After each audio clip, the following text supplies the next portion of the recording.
안녕하세요. 고찬스필입니다. 오늘 미래 콘텐츠는 OTT 얘기를 좀 해보려고 합니다. OTT 중에, 이건 뭐 해외 OTT라서 모르는 분들도 많이 계실 것 같은데, 살토라고 하는, 좀 생소한 OTT가 있습니다.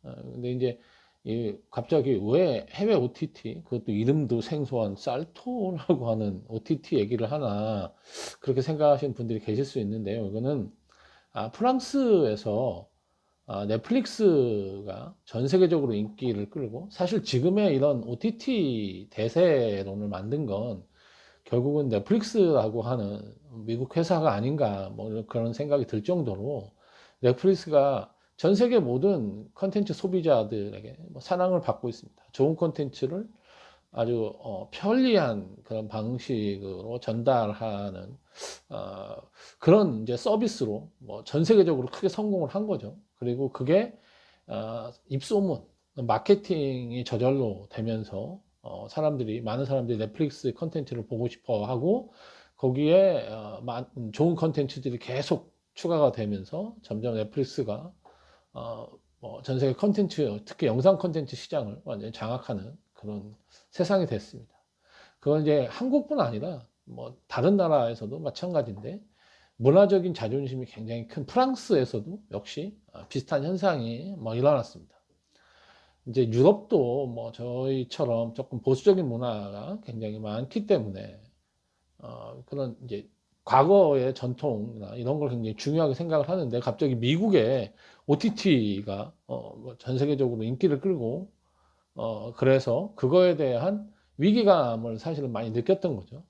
그래서 조금 비슷한 한국의 이제 그 방송사들이 그 만든 OTT가 있잖아요. 웨이브가 있고 이제 방송 3사라고 하는 KBS, MBC, SBS가 같이 이제 만든 웨이브라는 OTT가 있습니다. 그게 이제 SK텔레콤이 지금은 이제 일대주주 이제 지분이 51%인가요? 예, 가지고 있기 때문에 나머지 방송 3사가 그걸 공동으로 가지고 있고 방송 3사가 그 컨텐츠를 이제 수급을 하는 그런 구조로 좀 돼 있죠.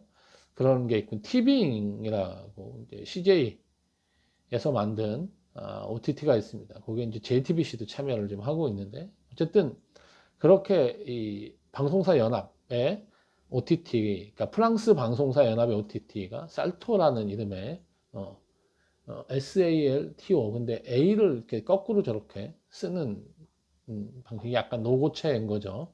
어, 그런 이름의 OTT를 런칭을 했습니다. 그래서 여기에는 프랑스의 사실 뭐 국영방송인 프랑스 텔레비전하고 그다음에 TF1이라고 하는 민영방송, 그다음에 M6라고 하는 민영방송이 같이 그러니까 프랑스에서 가장 인기가 있는 방송사 셋이 한국 웨이브하고 사실 비슷하다고 보시면 될 것 같아요. 지상파 방송사들이 손을 잡고 만든 OTT 서비스가 살토라는 건데, 불행히도 이 살토가 문을 닫았습니다.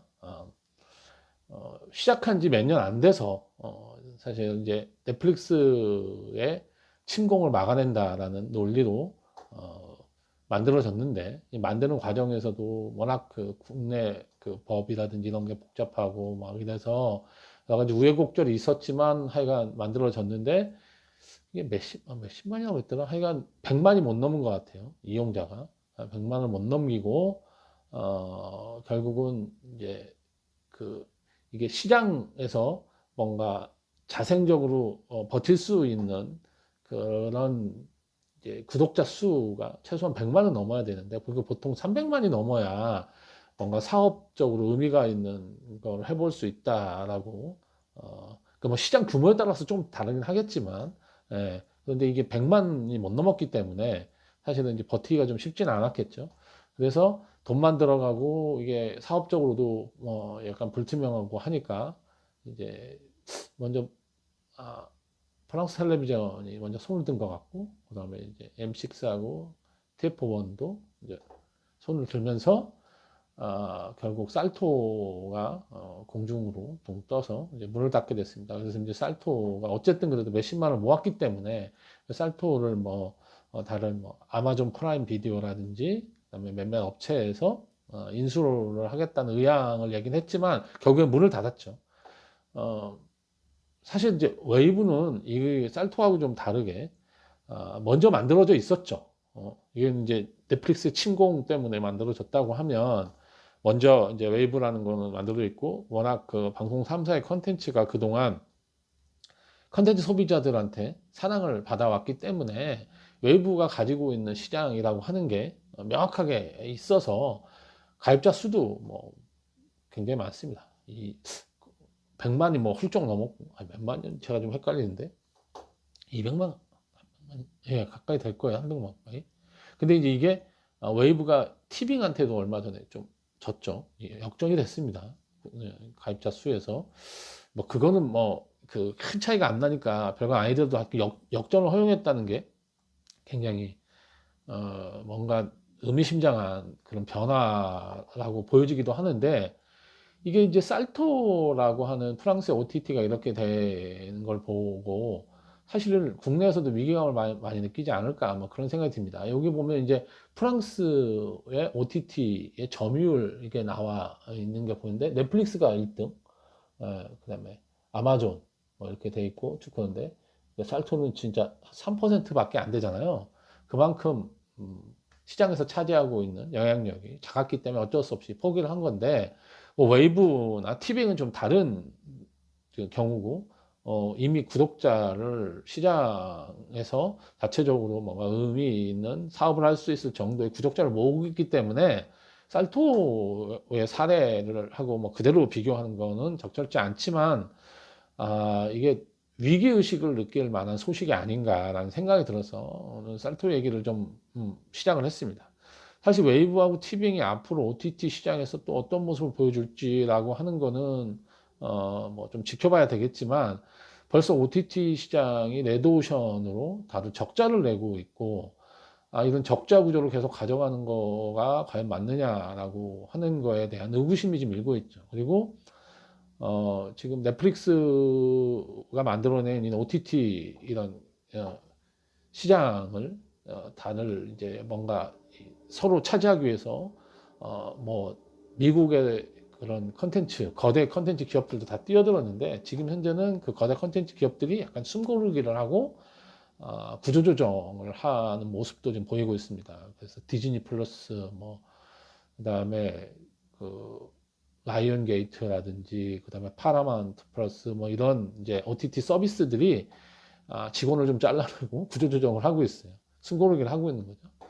이거는 이제 국내 OTT들에게도 여파를 좀 미칠 것 같고 국내 OTT들도 지금 적자가 엄청나거든요. 이게 적자를 마냥 이렇게 버티고 갈 수는 없고 지금 1등을 하려고 어쨌든 서로 경쟁을 했지만 이런 부분에 대해서 시장을 다시 한번 바라보고 OTT의 미래에 대한 고민 앞으로 컨텐츠 시장을 어떻게 이끌고 나갈 건가에 대한 그 컨텐츠 시장이 어떤 흐름으로 나갈 건가 그리고 그 안에서 어떤 컨텐츠를 오리지널 컨텐츠로 사람들한테 선보여야 되는가 그다음에 해외 시장에 대한 공략은 어떻게 할 것인가 이 시장을 국내 시장으로 한정해서 두고 있는 이 부분이 과연 OTT 이런 경쟁력이나 이런 거에 앞으로 어떻게 의미 있게 우리가 대응할 수 있을 것인가 넷플릭스에서 점점 한국 제작자들이 참여해서 만들어진 컨텐츠들이 드라마, 이제 뭐 예능까지도 성공하는 컨텐츠가 나왔는데 이거에 대해서 어떻게 대응할 건가? 되게 고민이 좀 많을 타임인 것 같고요. 이거에 대해서 한 번 더 리뷰를 좀 해보고 전략을 새롭게 짜야 되는 그런 시기가 된 것 같습니다. 그 웨이브든 티빙이든 간에. 그래서 국내 OTT들이 어떤 전략을 만들어낼 거고 하는 거고 정부의 정책을 만드시는 분들도 지금 OTT 시장이 이렇게 빨리 변하고 있고 약간 숨고르기에 들어간 이 시점에서 우리 OTT를 어떻게 앞으로 육성할 건지 아니면 뭐 우리 컨텐츠가 해외에서 볼 수 있도록 어떤 구조를 만들어낼 건지 이거에 대해서 우리 정책 당국자들도 고민해야 되는 시기가 아닌가 하는 생각이 들었습니다. 그래서 살토라고 하는 프랑스의 유명 방송사들이 모인 OTT가 문을 닫는 이 사실은 어찌 보면 굉장히 의미심장한 이런 뉴스를 접하면서 우리가 OTT 시장을 다시 한번 돌아봐야 되는 시기인 것 같다. 이런 말씀을 오늘 드리려고 이 영상을 찍었습니다.